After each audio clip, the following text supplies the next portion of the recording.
It is 2 weeks until playoff times for the majority of leagues. It is crunch time right now. You're either playing to come back and shock the world, or you're playing to keep your spot and move up in the playoffs, or you're fighting for that last playoff spot, or you're fighting for that bye. Either way, you're fighting, and we're here to help you.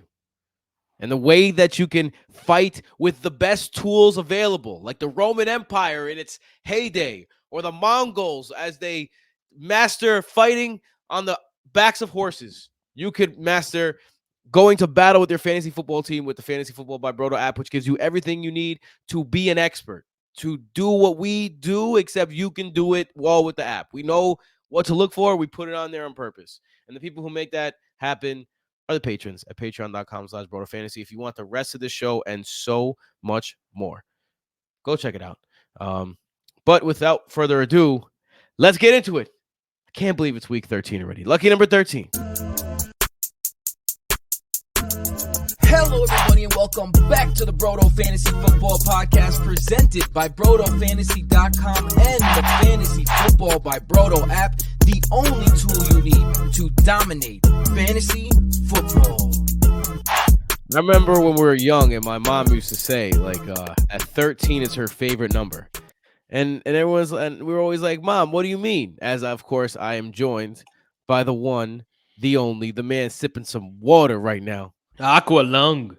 My brother, the best damn fantasy football analyst there is, Michael. Except him. So Mom used to tell us that 13 is her lucky number, and 13 is considered obviously an unlucky number. There's not even the floor 13 in buildings in Manhattan. It goes straight from 12 to 14. But she said that's exactly the reason why she feels it's lucky, because everyone else feels it's unlucky. And I think there was a message in there to not follow the crowd and be our own people. Shout out to my mom. Starting like a softie today, Tim. Am I? I'm I philosophical. love my moms. I mean, we were only 2 minutes and 18 seconds into this, including a 24-second intro, and I already mentioned the Mongol and Roman Empire and their warriorness on horseback. True. Did you know that the Mongol Empire were so furious on horseback, Michael, that they would be able to time their shots to where when the horse is running, when the horse's legs are all in the air at the same time? Because if you shoot when the horse is in the air, then you have less likelihood of getting knocked off your target. So they mastered shooting at that exact point when the horse's all four hooves were off the ground. That's wild. And they capped motherfuckers. That's a wild. lot of them. People in the past, I don't know how they lived. I'm reading a book right now called Road of Bones, and it's a fictional book about like a real place. There's a real thing called the Road of Bones in Siberia, where I think it was I'm pretty sure I'm correct, but if I'm wrong, don't quote me on it. Joseph Stalin made Siberians create this road for him for easier access. While he was just yeah, you guys are like my slaves. You have to do this for me. And apparently 250,000 to 1 million of those workers just died because it was so cold while they were working, and they just kept building the roads on top of the bodies. So apparently there's 250,000 to 1 million bodies under that road called the Road of Bones. Interesting. Wild. That's crazy. Do you know what's that is wild? Do you know what I'm teaching about the reign of terror in the French Revolution? Also wild. If you guys didn't know, they just had mad guillotines, and if you said anything bad about the revolution, they slash, chop your head off. Including if you were the king, they chopped the king's head off in public, and then they posted a picture of his head hanging there in the newspaper. They called it the reign of terror. They did. We didn't say that in hindsight. They named it that. Yeah, that's insane. Guillotines are ridiculous. I can't believe it just used to, publicly too. A guillotine in the town square today. Yeah, CeeDee Lamb just missed his second touchdown. Just missed his second touchdown. I thought he was gonna leap that. I could use a Tony Pollard touchdown. Tim, I'm in a experts league, FSGA, Fantasy Sports Gaming Association league. Every single year, I'm in first or second place. It's my easiest league, even though it's supposed to be against fantasy experts. But I've lost in the semis every single year, as I fucking do. I lose in the semis often. It's very frustrating. I win a lot too, but the semis are just like You know what it is, my Michael? Hold on one second. I'm going to be complimentary to Michael. Don't get used to this.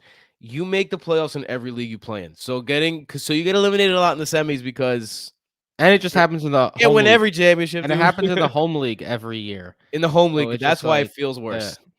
But yeah, I'm 10-2 in that league, and I just spent the majority of my fab. Someone dropped Zach Moss, even though it was a 14-team league, and I was able to get him because I saved up fab.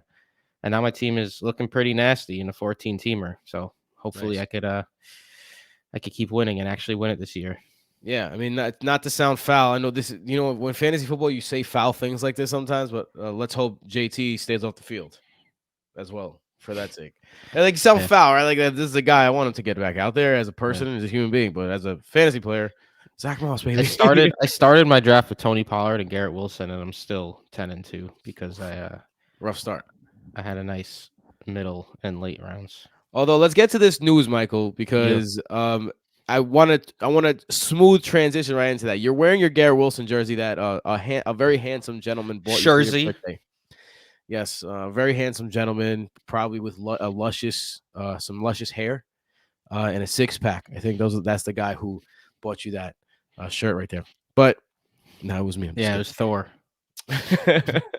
But where was I going with this? Oh, News. so Aaron Rodgers. I mean, it's the news. Everyone's talking about it. Aaron Rodgers 21-day practice window opens, and a lot of people don't know this, but this is a 21-day practice window where if he doesn't get activated on the end of those 21 games and play in that upcoming game, then he's going to be out for the rest of the season.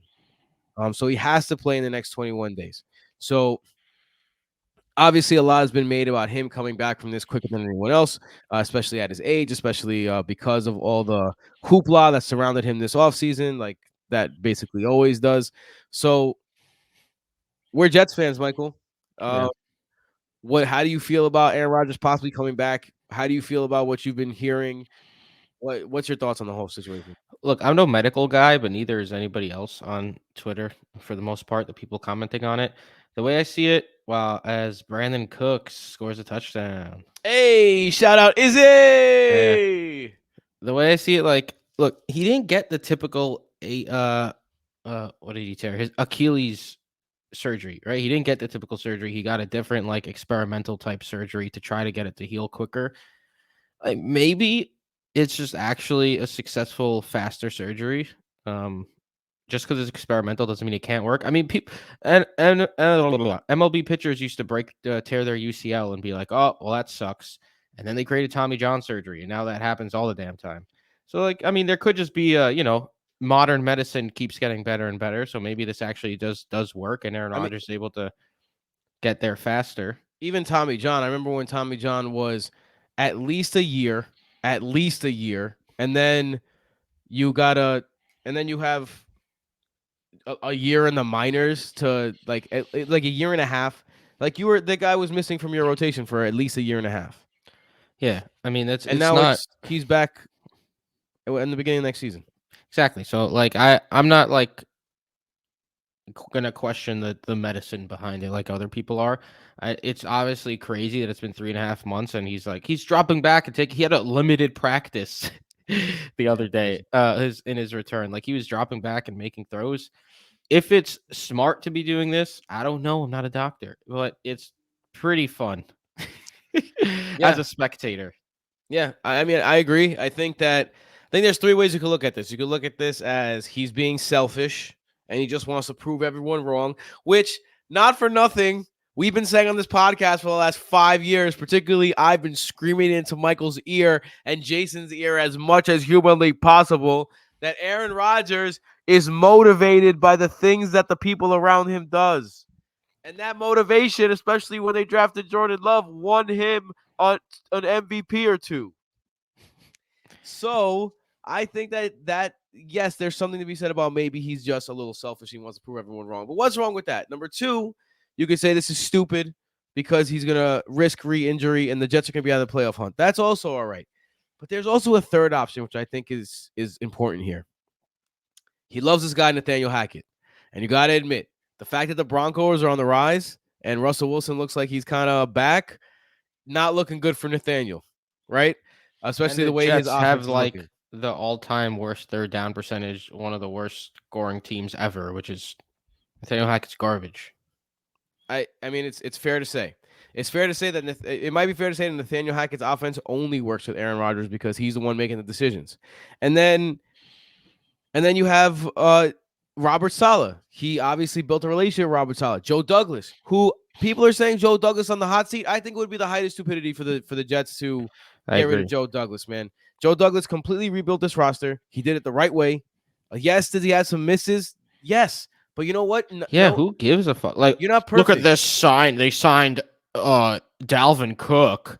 Yeah, on a 1-year flyer deal. Didn't work out. Who cares? Yeah, exactly. And Who it's really like cares? exactly because I mean, there's some bad signings in there. Don't get me wrong, and there's some bad draft picks, but everyone has some signings as bad signings. Everyone has some bad draft picks, and he took this roster and completely turned it around. He's hit on so many draft picks. You don't see guys who hit on that many draft picks, and not for nothing. When they drafted Zach Wilson, you have the number 2 overall pick. You're a franchise that needs a quarterback. You got a new GM. You're going to go with the quarterback, right? And what was his options? You now look, you have 3 years to look back. You had Mac Jones. You had Justin Fields, who, I mean, I guess he's the best of the bunch, but they're Uh, looking to move on from him. Um, you got I Trey mean, Lance, Trevor Lawrence. and I mean, Trevor Lawrence was not available yet. But even Trevor Lawrence, before his last I'm 2 saying in games, that QB class. it's just Lawrence. Yeah. So the Jets were screwed no matter who they went with. So I don't think you can really blame the guy. I don't know. Bro, the And I excuses think that for Aaron Rodgers coming back could be a thing where ownership looks at it. And this is I've heard this opinion before. It's not like this is a completely this was in on the Athletic. Like ownership looks at it and it's just like, hey, it was the quarterback's fault. This offense can run. This coach can coach. And I think Aaron Rodgers might be coming back to maybe save some jobs, possibly. I mean, look, if Nathaniel Hackett remains the Jets offensive coordinator next year because Aaron Rodgers is back, then whatever. I don't care. Nathaniel Right. Hackett could stay. Right. Yeah. I mean, Because then it's Aaron Rodgers. or you can get some Frank Reich action and really get going. Yeah. All right, let's get into the more latest news. Amari Cooper says he will play Week 13 against the Rams, and it looks like his quarterback is going to be Joe Flacco because Dorian Thompson-Robinson has a concussion, still hasn't practiced. It's Thursday, so it looks like unless he clears a concussion protocol miraculously, which people have not done, really it's been very rare that someone's cleared concussion protocol without missing at least one game. And Amari Cooper said the ball looks beautiful coming out of Joe Flacco's hands. Poetry in motion, he said. Excuse me. So, I mean, I think it's good news for Amari Cooper that Joe Flacco's going to play quarterback. I know that he's old. I know that he's very stagnant in the pocket, but he's kind of like perfect for Amari Cooper in the sense that he's a guy who gets the ball out quick. He wants to get it to his playmakers after the catch. Amari Cooper can run some of those slants that although he has been good at the deep ball this year, not always been his game. He's more of a possession receiver, big on the outside that could definitely help out Mr. Flacco and Flacco help him. So if you were down on Amari Cooper before because of Dorian Thompson-Robinson, I think that his injury might be good news, and Joe Flacco might be able to get him some points. We saw Joe Flacco get Garrett Wilson a bunch of points last year when he played. I just don't think there could be much of a downgrade from Dorian Thompson-Robinson. So I don't really think it changes. Like if Dorian Thompson-Robinson was quarterback, I'd probably feel worse about Amari Cooper, if I'm being honest. Maybe Joe Flacco just hyper 100%. targets Amari Cooper. Like Dorian Thompson-Robinson, like you say, like these backup quarterbacks, sometimes they just have like rapport with other people. He just throws to David Njoku nonstop. Like that's his dude, apparently. So that's not helping Amari Cooper managers. So maybe Joe Flacco likes to throw to Amari Cooper. It's a guy. It's a young player. It's a young rookie player going to his safety valve over and over and over and over again. It makes sense. This is not something that doesn't happen. Trey McBride is activated. He got a limited practice on Thursday, and Zach Ertz, the veteran tight end, released. Interesting because J.J. Watt was actually the person who broke that news. And then confirmed. So I think it's like obviously I think it's a mutual understanding there where like Zach Ertz maybe wants to end his career with with a contender if he can, get onto one. Trey McBride has been playing very well. They put high draft capital in him. They're 2-10. Like it just makes sense for both parties. But yeah, Trey McBride, if you picked him up, he's kind of at this point you have to think as close to a set it and forget it like low end tight end that you can get at this point. Yeah, but he hasn't practiced yet, which is not ideal Well, he got a for this limited move practice for him. today, Oh, I thought it was reported that he didn't practice. officially Okay. limited, but let's see. Let's see what it says here on Roto World 1 hour ago. The assembled Cardinals media pegged McBride as did not practice when he did Yeah. not show for the portion of practice open to the public, but he did end up doing enough to get slapped with a limited tag. So that's where Okay. the confusion in the Interesting. reporting came from. All right. Well, that's a good thing. But yeah, if you have Trey McBride, you're very likely starting him. I gotta say, if Tank Dell misses this week, which he's still Limited practice. did lead a limited He was practicing. another one who was reported as DNP, and then he got there. He got there even when the media was still there. It was just like it was reported, and then 10 minutes later he was there. Okay, so that does make me feel less good about Noah Brown, but Noah Brown is also on the men back-to-back practices. Man, it's hard to just discount a guy who the last two times he played, he put up two straight 150-yard games. Yeah. It's just like hard to ignore that and think that just because Nico Collins and Robert Woods are on the roster that Noah Brown won't see the field a lot. Um, I'm in a situation where I'm probably going to play him in a league where I'm desperate, and I don't hate it. I don't hate it. Well, how do you feel I mean, about it? I think he's a boomer bust flex play, but with the way he played the last two times he was active, even with injuries on the team, I've said it a million times. Nico Collins, I just think he's a little overrated because he doesn't get that many targets. He doesn't catch that many passes. So I do think there's some targets available for Noah Brown. So I do. I mean, he's very high risk, but I mean, if he has another big game, I wouldn't be like overly shocked after what he did the last two times he was on the field. The Patriots might score negative points somehow this week. They got Bailey Zappi starting at quarterback, according to reports, and Demario Douglas not slated to play. Ezekiel Elliott got in a limited practice on Thursday. I Zach mean, they're Charbonnet, playing the Chargers. Zach Charbonnet in the end zone. yeah, 1 yard touchdown. Zach Charbonnet. Oh, Hey. All Geno right, Smith's balling. that's nice to see. I saw. Yeah, this is a high scoring game so far. By the way, as you guys know, Yeah. game plan. This is how you know we love you guys. This is a big time matchup in terms of fantasy this week, especially with some teams on buys. Like there's some big teams on buys this week. Yeah. It's. So anyway, I have to play without Josh Allen. That one hurts in the home league. yeah, man, I got to play without Stephon Diggs, and I got to win this week. I got Yeah. to. You got to win too. Yeah. I hope you lose. Brees Hall, after getting a little bit of a tongue lashing from his head coach, he was limited. He has a little bit of a hamstring issue.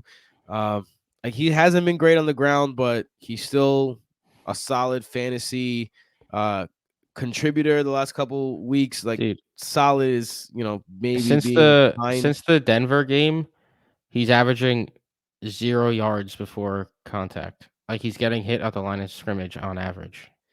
That makes sense. The offensive line is probably the worst in the league. And it's not even that, bro. It's Nathaniel Hackett's dumbass coaching self. They don't use motion. It's just send Xavier Gibson through and see if the entire defense runs after Xavier Gibson, and then we'll hand it off to fucking up the middle to Brees Hall again. Every time there's an outside zone run or a toss or something to Brees Hall, I feel like he gains at least 3-4 yards. But they just decide they need to smash him up the middle over and over instead. But at least that means you got a big old ball sack, Michael. At least he's catching passes. Big old ball sacks. I don't know. I don't know what you're doing. I don't know. I'm being like the guy in the cartoon with the guns. Yosemite Sam. Woo! Big old ball sacks. Pew pew pew.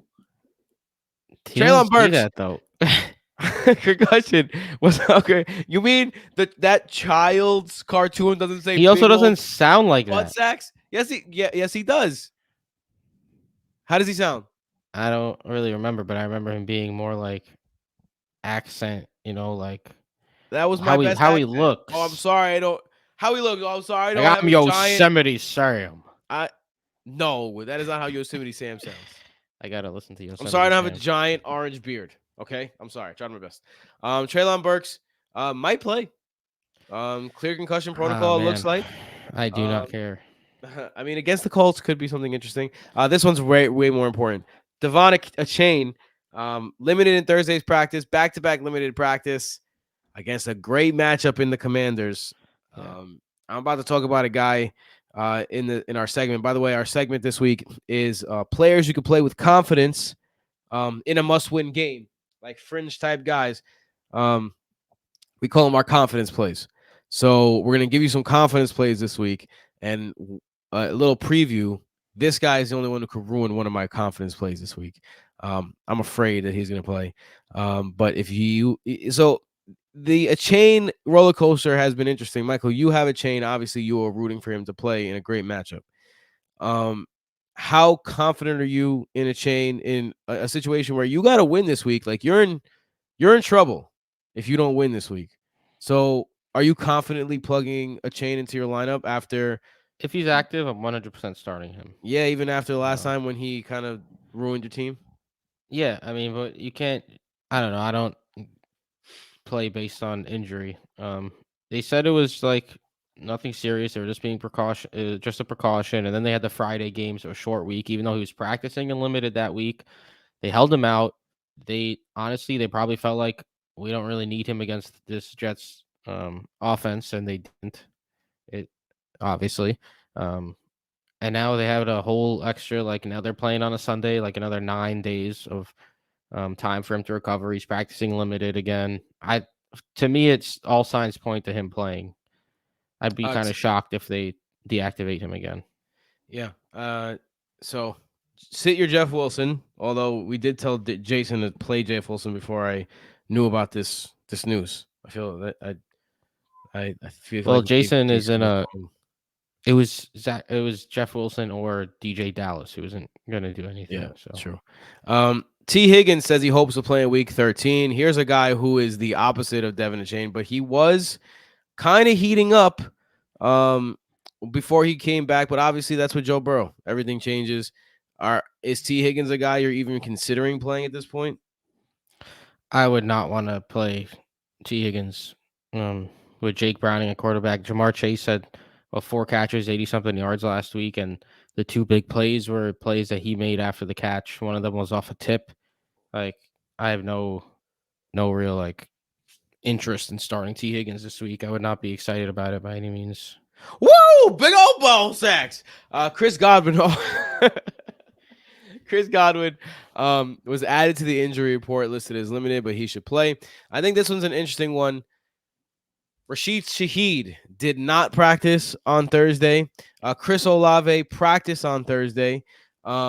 Limited both Wednesday and Thursday. But again, this is concussion protocol for Chris Olave. So Yeah. obviously, like I said, even when guys have practiced, not a lot of guys have made it through concussion protocol without sitting at least one game out.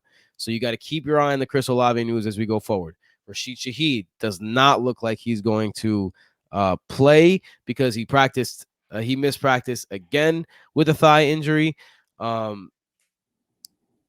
It's an interesting situation. A.T. Perry, Taysom Hill, Juwan Johnson. We're going to talk about some of those guys in our segment on the Patreon episode. So if you're not already, please join the Patreon at patreon.com/Broto Fantasy to support and to get the rest of that episode and our thoughts on that and much, much more. Keenan Allen, interesting because this guy is literally the last man standing in this offense. He gets 15 targets a freaking game. If you have him, you are so happy with his production. But he wasn't at practice with a quad injury. He was working off to the side. We know that he is a fragile. I don't want to say fragile because he's probably one of the toughest men on like he plays in the NFL. Like I'm not going to call a guy like that fragile, but he has a history of injuries. Let's put it that way. How worried are you, level 1 to 10, about Keenan Allen not playing this week? A 1. Mm. I feel like he's gonna play. He's a veteran. He's been dealing with nagging injuries all year long. It doesn't seem like anything serious. They obviously they need him. I don't. I wouldn't be too worried. Deontay Johnson missed practice because of an illness. Did not practice on Thursday. Um, I mean, in his first game without Matt Canada, the offense looked very good. I think he got TD stolen from him, completely robbed. Like I don't know why they didn't challenge it. It looked like he had possession and his 2 feet down. I don't know why they didn't say anything. But he's in a great matchup against the Cardinals. Are you worried at all about Deontay? I mean, he hasn't top 50 yards in 3 straight games. He's just been highly mediocre. I've never been a fan of Deontay Johnson, so maybe I'm a little biased. But obviously, the offense did perform better without Matt Canada. I just like to me, he's a wide receiver 3, limited ceiling because he never has a high ceiling. Does it And matter at all that they're playing the Cardinals, who are? Let's see. The Cardinals are yeah, it's a great a good matchup matchup against for the wide receivers, Deontay but Johnson. But they've been better of late. they could also run the ball 40 times in this game. And Kenny Pickett only drops back to pass 22 times. Like I wouldn't be shocked at all if a game like that happens for the Steelers either. Not And for then you nothing. have Deontay Johnson. Even if he gets 6 targets, he goes 5 catches, 45 yards, and that's it. Because even though it was against the Cardinals, so I could definitely see a game like that coming. I'm never personally excited about Deontay Johnson. I never draft Deontay Johnson. If I have him, I play him as a wide receiver 3 flex play, but he's more of like a safe play than he's an upside play, in my opinion. I think he has some upside this week against the Cardinals, in a good matchup. But I do agree with you. It's going to rain. We're going to be talking about these running backs in our segment coming up as well. Jaden Reed did not practice on Thursday, which is an interesting thing because it's not a great matchup. But when when one of these guys is missing, there tends to be like at least 2 Green Bay wide receivers who are viable, whether it's Christian Watson or Dubs or Wicks or Reed. They kind of mix and match, and when one of them is missing, they kind of have a little bit more to eat on, especially in these games. So interesting to note for the other guys to keep up the news on the Green Bay Packers. AJ Dillon practiced. Aaron Jones did not practice. So it looks like it's going to be A.J. Dillon against a very tough Kansas City defense. Again, too, the wide receivers against a tough Kansas City defense. Are you buying this Green Bay resurgence, this Jordan Love resurgence, or do you think it's kind of just like a flash in the pan here? I'm going to be talking about one of these players in the latter part of this episode. Oh, we've But gotten we've just like run into some teases. We're like, oh, naughty us. yeah. Jonathan Mingo, who has been leading the team in targets as of late, with Adam Thielen kind of seeing a Maybe the deep. Mingo HO baby. Damn you, Michael. With Adam Thielen definitely falling off. We see more Jonathan Mingo. He hasn't put up anything to be happy about, but the Titans is a good matchup. I think that if he wasn't injured, you would say, hey, maybe he has some, viable low end flex kind of potential where if you're desperate, you can play him. But with this Achilles This offense injury, is I'm staying horrendous. away. And Yeah. the offense is just horrendous. Yeah. Even Adam Thielen's been trending downwards. Big one here. Dalton Schultz did not practice on Thursday. Probably good news for a guy like Robert Woods. Definitely good news for a Noah guy like Brown. Tank Dell and Noah Brown. Travis Etienne was not spotted at Thursday's practice. He's No, considered day to day. he ended up being there too. What They is listed with him as limited. I don't know what's up with the injury reports today. Marquise Brown? Did he practice? Because it says did not practice here with a heel No, injury. he actually didn't. Michael Wilson didn't practice. Marquise Brown didn't practice. Trey McBride didn't practice. Greg Dortch is looking slightly interesting. Man, Greg Dortch has been interesting. Yeah. Um, I think Michael, Tyreek Hill back at practice. I mean, he's going to Definitely play. something to say. Tim, you got like 50 seconds to say we made it a half hour or less. We made it a half hour less. Michael, what'd you eat for dinner today? I breaded boneless, skinless chicken thighs, and I made some veggies and a salad. Nice, nice. We roasted a chicken and then we Nice. chopped it up. But then I always eat the carcass. Mm. I'm a big like after I slice it up, I eat the carcass. It's amazing. I love it. It's like the juiciest meat ever. All the bones, the backbones, and all that good stuff. And it reminds me of the scene in Game of Thrones where the I forget the Hound. He's in the. They find the guy who killed Arya's friend. And he's like, someone's going to die over chickens. I want 2 chickens. 30 seconds. We're going to do it. 3, 2, 1, now.